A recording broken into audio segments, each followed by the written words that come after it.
Most promotions don't boost sales, they kill profits. Here's how to fix that on the eCommerce Revamped podcast. Welcome to eCommerce Revamped, powered by Miva, the engine behind seamless online stores. Now here's your host, Rob Stanley. Hey everyone, welcome to eCommerce Revamped. Of course, I'm Rob Stanley, your host, and I got a good one today, just like I do every time. And if you've been listening, we always bring in great guests in the e-commerce space. And this one today, we're going to be talking about boosting conversions with promotions without killing profits, because sometimes that can definitely kill your profits. You're spending too much money on promotions. That will definitely eat into your profits. And we're going to have Dan Bond from RevLifter come into the studio right now. Hey, Dan, how you doing? I'm all right. Thanks, Rob. How are you? I'm doing great. This is a big subject because, you know, people need, especially e-commerce sellers, they need to have promotions, paid ads, things like that. And man, those things cut into our profits big time. So why don't you start off by telling us what is the biggest mistake brands make with promotions, or e-commerce sellers? What's the mistakes they make? Yeah, the main thing we see is this idea of offering a promotion to everyone. So big site-wide promotions, offering 20% off everything or 10% of everything. It's all to do with the way that brands, e-commerce brands, use promotions. The way they tend to use them is as a kind of a last resort. So typically they're heading towards the end of a sales period. They're not going to hit their target. They've got products in their warehouse they need to shift. And the classic move is, as a sort of a last-minute desperate move, to stick 20% off everything, 10% off everything, 15% off everything. What that does is it damages both your brand, so you become seen as a discounter who's always reducing the price of your products, and obviously it damages your margins in the short term as well. So you're giving away more value than you need to. And so what's happened in recent years is essentially technology has allowed us to start using intelligence, and at RevLifter we do what we call intelligent offers. That's our sort of short name for them. But it's bringing that intelligence in at two different places, which is essentially on targeting, so who sees an offer and in what context, and in the optimization of those offers, making sure they work as effectively as possible. And we can go into a bit more detail about how all those kind of things work. Absolutely. Okay, so we talked about kind of the wrong time to do it and what not to do. When is the right time to run promotions? And is there any specific products you should be running on? Like, is it products that are doing really well, or ones you want to liquidate, or maybe both? Yeah, I'll use the example. So we work with a company. There's a premium accessories brand in the UK called Radley.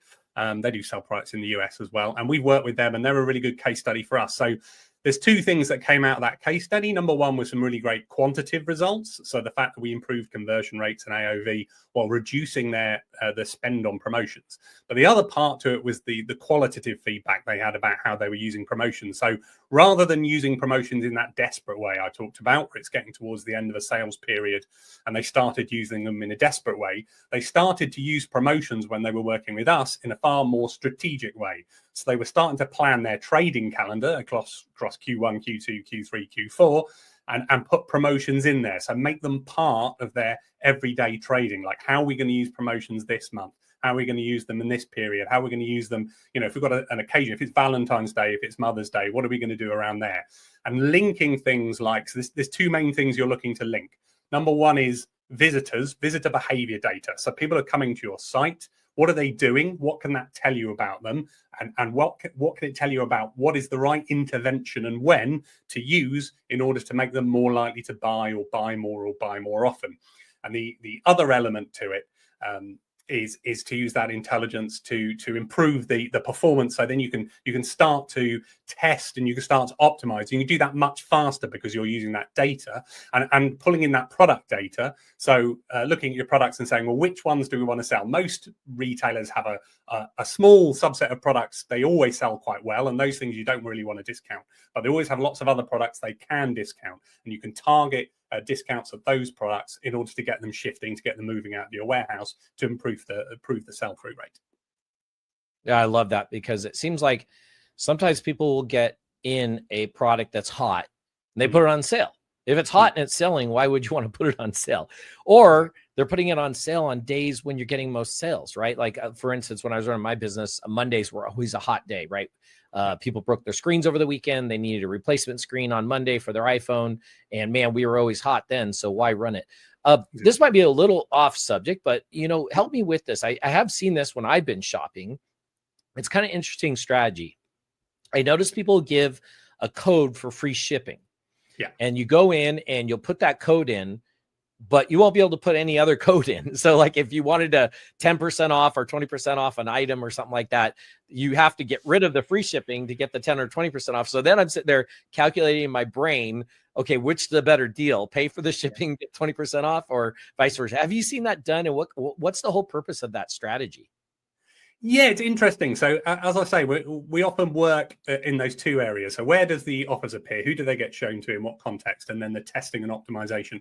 And in that testing and optimization, there's that question of, well, what is the right promotion to run in order to drive the outcome you want? So whether that's to sell more or sell more often, or get people to convert in the first place. And one of the first things we always recommend to people is, right, if you, the classic one, I always rant about this actually when I go to events and stuff, is people do that thing of having the new customer offer, and it's always the same. So they put a new customer offer up, say 10% off for new customers, but they just leave that. They just leave that 10% off, and they don't test it. They don't optimize it. They don't try and say, well, if we offered a lower offer or a higher offer or a different offer, such as free shipping or a free gift, what impact would that have on our customers? And not only would that give us more conversions, but in the long run, would those customers be more valuable? Would they spend more? Would they buy different things? Would they be lower value, higher value, whatever it is? So those are some things you can test and figure out. And if you've got a lot of different promotions running, we deal a lot with companies, particularly if they're large retailers, they have a lot of promotions running from lots of different contexts, from affiliate, from their own e-commerce teams, from the direct teams that are out there. They're all running their own promotions, and there's a lot of promotion clash. So it's really about coordinating and orchestrating those different promotions to make sure they work together, to make sure, as you say, they don't have those clashes, and to make it really clear to people that, this is the best deal for them, the best promotion for them. So the customer is feeling like they're getting a good deal, no matter what the outcome of that promotion is. Let's talk a little bit about, I know that was a little off topic there, but I was kind of curious from your point of view on that one. Let's talk a little bit about some of these like smaller brands. So sometimes smaller brands, they don't have access to some of these advanced tools. So how can small brands target promos without some of these advanced, tools we've been kind of talking about, or, even RevLifter, or before they work their way up to, let's say, like a RevLifter type service? Yeah, absolutely. Yeah, it's a question that comes up a lot. Like, we never want to give advice that is purely, you need to become a RevLifter customer. I think that's always a good idea. But yeah, there are lots of things you can already do by having a look at your data. So some of the simplest things we always start with when we speak to a customer for the first time is, for example, what about new versus returning customers? Are you treating new versus returning customers exactly the same? You can see that information in your data, in your CRM, or on your website tracking platform. You can already see your analytics platform. You can see if people are new or returning, and you can use that information to send them an offer. One of the easiest ways is via the email channel. If someone's just new to your list and you've not seen them before, they've not made a purchase, you can treat them differently from someone who has. So there already are some things you can start to do if you look into your data and segment people into interesting different segments, how much they spent, whether they're a good customer or a bad customer, whether they've only bought from you once, maybe they bought from you twice. You can already start to build these segments, and then you can target promotions through an email channel, for example, to treat them differently, and then begin to see what impact that has. And obviously, the advantage of a platform like RevLifter is we can do that a lot faster, and we can do that at scale, and we can really make it happen a lot quicker. But you can do it manually and do A/B testing and try and figure out what's working and how to do things better, even if you've just got the basic tools to hand. And you should absolutely be doing that. There's an opportunity wherever there's an opportunity to optimize. It's a good idea to try and optimize, because you'll drive better results in the long run. I love that. I think too many e-commerce companies treat the return customer and the first-time customer exactly the same, and they're not separating those out. There's such a big difference, because that person that's coming back, they already love your item, love your products, and they're looking to buy something else, or maybe add another service, depending on what it is. And so you don't necessarily have to give them as a big of a discount or a big as of promotion that you would maybe to get that first customer in and get them loyal to you. I love that answer. That, you know, that's not talked about very much. So you did mention about like metrics or looking at the numbers and stuff like that. What kind of metrics should people be paying attention to when it comes to promotions? On what are they looking for that might be show them that it's killing their profits? Yeah, it's about going a bit deeper, basically. That's what we will say. So obviously the first things are, whenever we work with a brand, the first concerns are things like conversion rate, AOV, return purchase rate. Like, can we do something about those very initial numbers? But for us, it's about going a bit deeper than that and saying, okay, but what other impact on other metrics are you having? Because it could be great to increase your conversion rate. Like I could tell a brand how to increase their conversion rate by a very large amount tomorrow. Just put a huge discount on everything. That will increase your conversion rate. But obviously, in the long term, that's going to harm you. So you want to be looking at things like, what is the CAC? What is the acquisition cost of the customers that you're acquiring? How much margin are you actually making? What profit are you making on those sales? Looking into things like LTV. So if we do get a customer from a discount, does that customer go on to be worth as much as a customer we acquired without a discount? What does that look like? And we often do a thing of tracking multiple metrics and just making sure we're balancing them. So a lot of the time we see, you know, we can increase conversion rate, but that might knock AOV down, or we can increase AOV, but that might knock conversion rate down.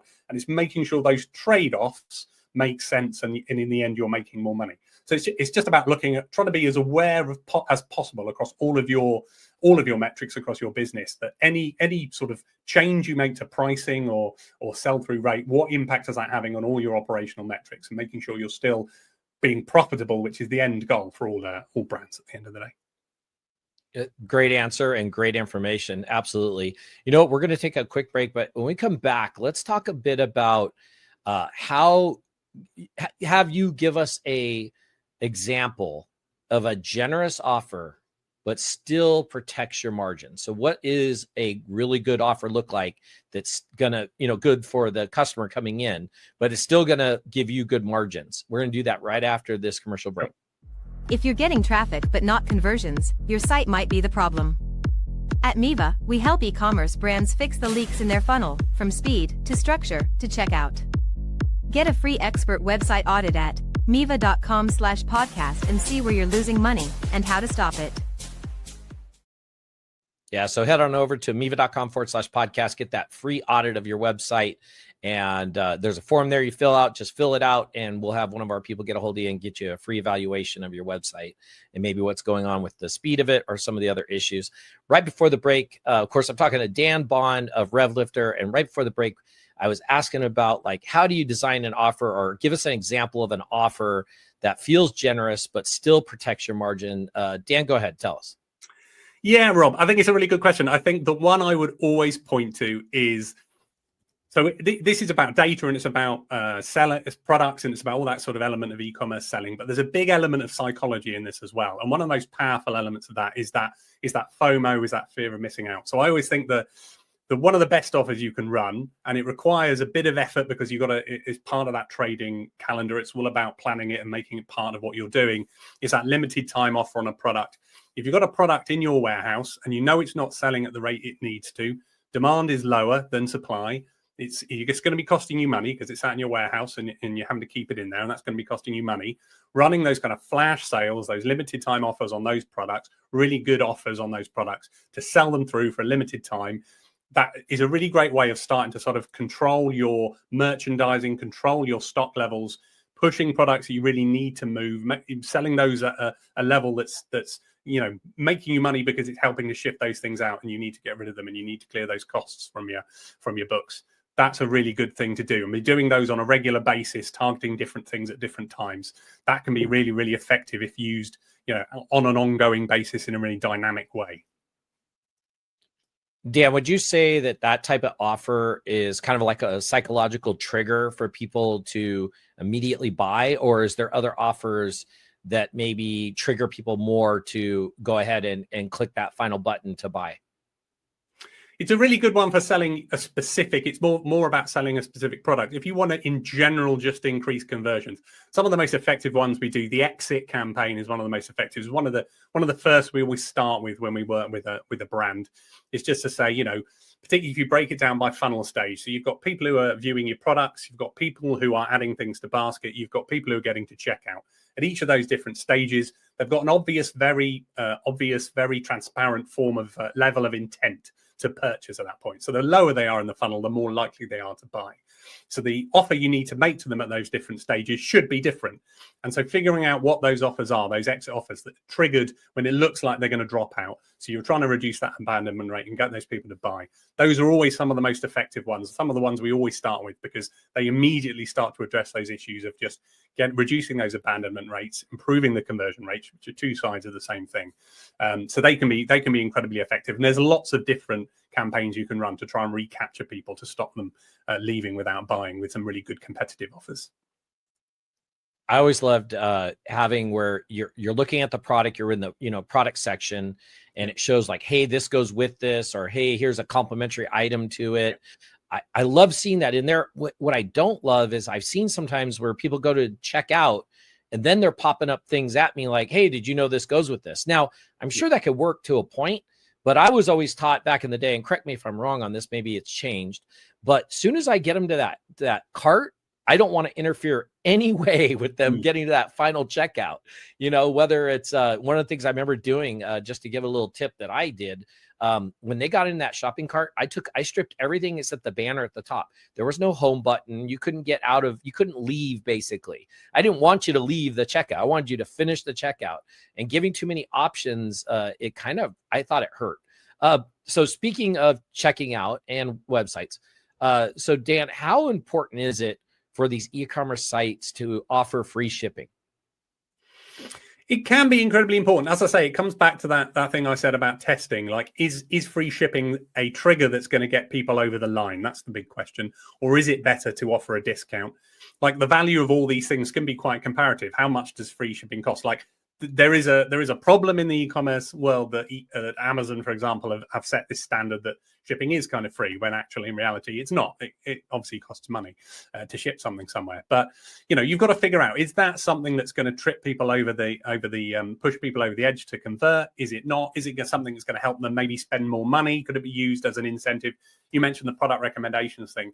For us, yeah, it's about using product recommendations in the right place, the right context, as much relevance as possible. And if you add an offer on to those product recommendations as well, that can make them particularly powerful. Something like a stretch and save, which is all about, if you spend up to a certain point, if you add more products to get to a certain point, that triggers an offer. Something like free shipping might be enough of something that triggers someone over to finish that purchase, and you might see an improvement in conversion. So it's all about testing, really. You really got to try things in your live environment with your live customers and see whether they make a difference. I would definitely encourage as much testing and learning from that process as possible.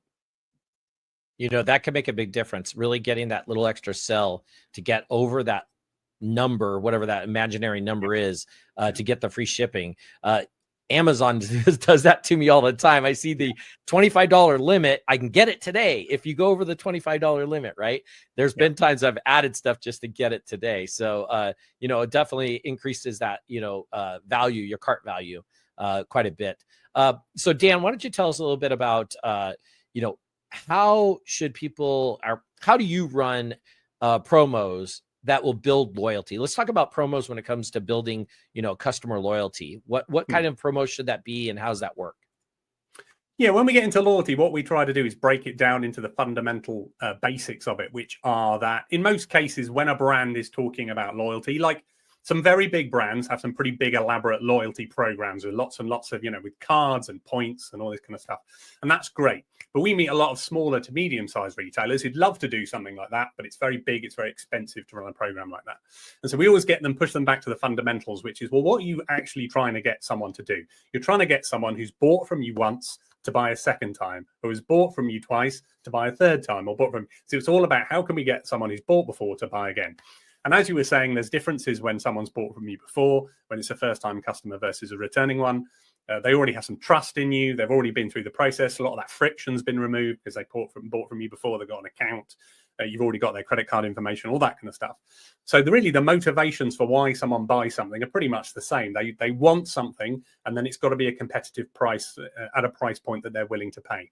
So those are the two things you're trying to take into account: are, do they want this? Understanding their intent. Is this something they're interested in? What information that I have will be able to tell me whether this is something they're interested in. For example, previous purchase behavior. What have they bought in the past? What have they shown interest in? What's the sort of stuff? What sort of categories, brands, etc. have they shown interest in? And then finding an offer that will push them over the edge into buying a second time, a third time, a competitive offer that's really going to make them buy. So yeah, it's, if you want to use loyalty schemes and points and things, that's fine. But at the end of the day, a lot of those loyalty schemes, really what they translate into is, once you spend a certain amount, you'll trigger a discount. So again, it's just, what is the right offer that will get someone to get to purchase a second time, a third time, a fourth time? It's all about just figuring out, testing your different offers, testing with different segments. What do you know about the people who've bought before that you could use to help you sell to them again? I'm going to do a little follow-up question, kind of similar to what we just talked about. And that is, how do these promotions affect these customers' lifetime value? Like you were just kind of mentioning, doing a special promotion where it's like, you buy so much, you get a special discount or something like that. Do these promotions affect customers' lifetime value by doing something like that? Yeah, they can do it. Again, it really depends, and it depends how they were acquired and what they spent. If you do a lot of just big, and we see this a lot with our customers, particularly, peak, what we call peak is coming up. So BFCM, Black Friday, Cyber Monday, Christmas. This is the big period for most retailers that's coming up. And whenever we get into this period, there's a lot of promotions, a lot of discounting, a lot of offering going on. And typically what retailers find is a lot of the customers they acquire in that period don't go on to be particularly valuable in the long term, because they bought from them just because they had things on special offer. So you've got to really think about that and have a look. Again, it's about creating those segments and saying, who did we acquire at those points? I've got a bit of a soft goal with RevLifter, which is, I think if you were using offers in the right way that we advocate for, you wouldn't really ever need to run a big sale again, because you would just be managing the sell-through of your products all the time and promoting them and keeping the trading calendar in your trading performance going exactly how you want it. You would never really need to do a big sale. But it's going to be very hard to convince retailers to stop that behavior. But absolutely, I would encourage, someone you've won over and someone you've got to be a customer through a clever, interesting offer that was very personalized to them is going to be a very different, and we find always is, a very different, valuable customer compared to someone who you just acquired through a big discounting, a big promotional campaign. Yeah. So let's talk a little bit about, when it comes to promotions, I'm assuming they're going to differ. Maybe you could explain this to us. It's probably going to differ, let's say, from somebody selling a product. Like I used to sell iPhone screens, right? It was kind of a one-time purchase. I always had to be out there finding a customer, but they're not usually going to come back, right? Whereas if I was selling, I don't know, some sort of water filters of some sort, right? Where it's like every 3 to 6 months, they're going to be coming back. How do those promotions differ from that kind of one-time purchase person versus almost like a subscribe and save type person? Yeah, I mean, that's the thing. So we work with lots of different kinds of retailers, and often, we work with some who are selling very expensive items, items costing several $1,000s, and someone only buys one of those things every 6 or 7 years, and you're looking to try and encourage those people to come back to you again at some point. And then you've got those things which people are just buying on a weekly basis and on a monthly basis. Those things I buy pretty often. And so, it's thinking about that context and just thinking, excuse me, and thinking about what you can do in order to keep driving those repeat sales. As you say, a subscription might make sense. You can try running a subscription service if it's something that people just want to kind of, that's good for the sort of things where people don't really want to have to make a choice. It's something they just want to sign up for, and then that just gets done. But there are other things where, if it's things like fashion, if it's things like clothes, if it's things like beauty products, and people want to think about it a bit more, they want a bit more choice in that. That's when presenting them regular offers and building up that understanding and about a regular customer and what they're interested in and what particular things they're after could be really, really valuable. example. And then as I say, you've got those big purchases that happen very rarely. Again, that's a very different context. With those things, we tend to be thinking more about how can we sell add-on purchases? What other things could someone want? If someone just bought a mattress for their bed, for example, maybe it's other bed linen they might be interested in on a more regular basis, other pieces of furniture. So it's more about cross-selling at that point. But yeah, that context of what the product is and how quickly it sells is really important and really affects the promotions that are going to be effective. Absolutely.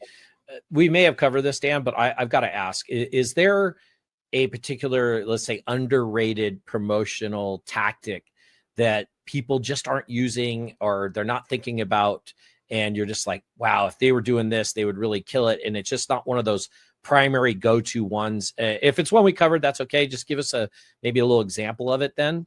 But what's your thoughts on that?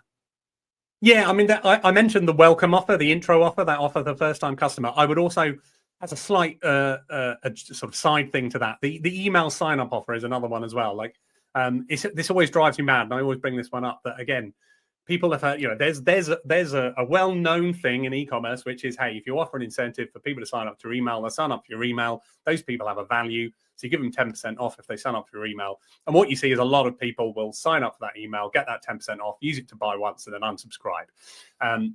But that's the problem, is that retailers are just setting that offer up and not optimizing, not thinking about it, not thinking about how you do that differently. So I would absolutely encourage, try different offers. You might be able to offer a lower offer and achieve exactly the same level of email sign up. You might be able to offer a higher offer, more generous offer, and drive a much higher level of sign up. You might be able to exponentially increase it. Maybe a free gift would be more effective. Maybe free shipping would be more effective. What happens, as a follow up to that email sign up as well? What are you sending? There's so much testing and optimization. And I mentioned Radley, our customer, and we did a case study with them fairly recently. And I think what I really liked about that was what Max, who we work with at Radley, was saying was, we've really helped them rethink how they use offers. And now they're really thinking about every offer. It's not just a chuck an offer out and see what happens. It's, right, how do we optimize this offer? How do we get the best performance out of this? Is this the best thing? Can we test different? Can we A, B, C, D, multivariate test different offers to see what impact those have? In the short term and the long term as well, and the value. So you can really, there are very few levers really available to a retailer. Pricing and promotions is one. The products and brands and things are the other big two. So, that's something you can really, really test, and you can really optimize. And if you do it properly and you do it well, you can actually get an enormous amount of value if you can put the time and the effort into it. Dan, how is AI changing the way that e-commerce sellers are doing promotions, and what have you seen coming up, or even currently using right now, and what kind of effects are it having? Yeah, so the main things, I think there's two main ways it's really helping with offers. So number one I would mention is the generative AI thing, in terms of, one thing you want to do is a lot of that testing, a lot of that optimization of offers. So obviously using generative AI, you can generate a lot of offer variants, a lot of copy variants, a lot of different visual variants very quickly, and so you can run very large tests. I was at an event and there was someone there from the sportswear brand Sweaty Betty, and he was saying he worked in their performance marketing team. And he was literally, we're creating thousands of ad variants, and we're just pumping them through the auto optimization feature in our ad platforms, and we're just figuring out what works, and we're just driving those incremental improvements in their ads. So that's one thing. The other thing, which is really where RevLifter comes into it, is we're collecting. So the way RevLifter works, essentially, we tag a website. We put our tag on the site and we collect all the behavioral data of the people coming to the site. So where are they coming from? What are they looking at? Where are they going? How long have they been on the site? All this kind of information we're capturing. And we're capturing it anonymously. But then we're able to analyze all that data because we're capturing it and form a picture of what's going on in your site. And then we can look at that data. We can look at the behavior of people who buy, who don't buy, what they do. And we can use AI, machine learning, data analysis, all these terms kind of wrap up together into what we do, and create a predictive behavioral analytics to understand how likely do we think people in the future who come to your site are going to buy based on the behavior of people who've been there before. And I think it's a slightly undervalued thing. A lot of the focus is on generative AI, which is fine. It's very, very powerful. But actually, there's a lot going on here in terms of, if we're capturing the data, we're analyzing that data, we're understanding what's going on, and AI is allowing us to do that much faster and in a much more intelligent way. We can really start to understand more about the people coming to your site, what they want, what their intentions are, and then we can trigger things off the back of that. We can make it actionable, so you can start to do things off the back of that data and actually start to influence your performance a lot more and a lot more effectively, and achieve the outcomes you want. So I think those are the two areas I would highlight. That's perfect. You actually segued right for me to tell us more about RevLifter, which you just started to, but I'm sure there's something you missed there, Dan, about RevLifter. So fill everybody in a little bit more about RevLifter, what kind of service you guys offer. You just gave a great explanation right there, but if there's anything you did miss, I'd love to hear more about RevLifter. And then be sure to tell everybody how they reach out and get a hold of you and where they go to get to RevLifter. Yeah, absolutely. So I briefly talked about it. So we are RevLifter. What we do is what we call intelligent offers. Offers, deals, promotions are all essentially the same thing to us. So they are the things you put in front of people to try and get them to buy, or buy more or buy more often. Discounts, promotions, offers, free shipping, whatever it is. Can just be messaging, whatever it is. So what we do, we tag a site, we collect all that behavioral data, and then we create segments, and we can personalize offers to different groups of people, to different individual people. And we do that, and we the main thing we try and do is calculate what we call intent. So calculate the intent someone has. So the basic classic example we use a lot, which people really see value in, is that idea that you only want to show an offer to someone if it's going to make them more likely to buy, because their intent is not full. If they're 100% likely to buy, we don't want to show them an offer because we want them to buy at full price. If they're definitely not going to buy, we don't want to show them an offer because it's not going to make any difference. But you've got that group of people in the middle who might buy if the right offer was put in front of them. And so what we try and do is make sure we figure out what the right offer is, put that in front of them, and drive more conversions, higher AOV, more repeat purchases for brands. And that's what we do for a whole bunch of retailers, both in the UK and the US. So Dan, that's great information. Why don't you tell everybody a little bit about like how they get a hold of RevLifter, how to reach out to you, and that type of thing? Yeah, you can find me on LinkedIn. I'm Dan Bond at RevLifter on LinkedIn. You can obviously come to the RevLifter website, revlifter.com, and you can contact us at the email address hello@revlifter.com. If you go to our site, there's I create all the content on there. So there's loads of great content, loads of great blogs, videos and stuff for helping you, how to do promotions, how to do them well. So it's definitely worth going to check out. And there's lots more information there. Absolutely. So for those who are listening, it's RevLifter, RevLifter.com, or hello@revlifter.com. You can head on over there. And then real quick, before we kind of wrap this up, Dan did mention, if you are a Miva customer, there is a way to use RevLifter. I think you said it was a bit of code or something you can just install. Tell us just quickly about that, Dan. So those who are listening or using Miva will know how to get RevLifter going. Yeah, absolutely. So it just works through a tag. It's exactly the same as like a Google Analytics tag or something. So normally we install through GTM or we can just be put straight on a website. So it's just a little bit of a code we give you to put on your site that collects the data and triggers all our promotions, which are basically pop-ups, and we've got like a wallet assistant experience as well. So yeah, it's just a little bit of code we give you, collect the data, and then we can trigger the offers based on that. Perfect. So anybody out there using Miva, be sure to go check out RevLifter. Get a hold of Dan if you have any questions, and head over to RevLifter.com. Dan, thank you so much for coming on and sharing some really valuable and great information regarding promotions. Definitely something that people need to be aware of, especially those promotions can definitely cut into your profits and kill them if you're not paying attention or listening to what Dan just talked about. Thank you, everyone, for tuning in to eCommerce Revamped. I really appreciate it, and we'll be sure to see you all on the next episode. Thank you. Thanks for tuning in to eCommerce Revamped. Ready to find out what's holding your site back? Get a free expert audit at Miva.com and see where you're leaving money on the table. Until next time, keep your carts full and your customers coming back.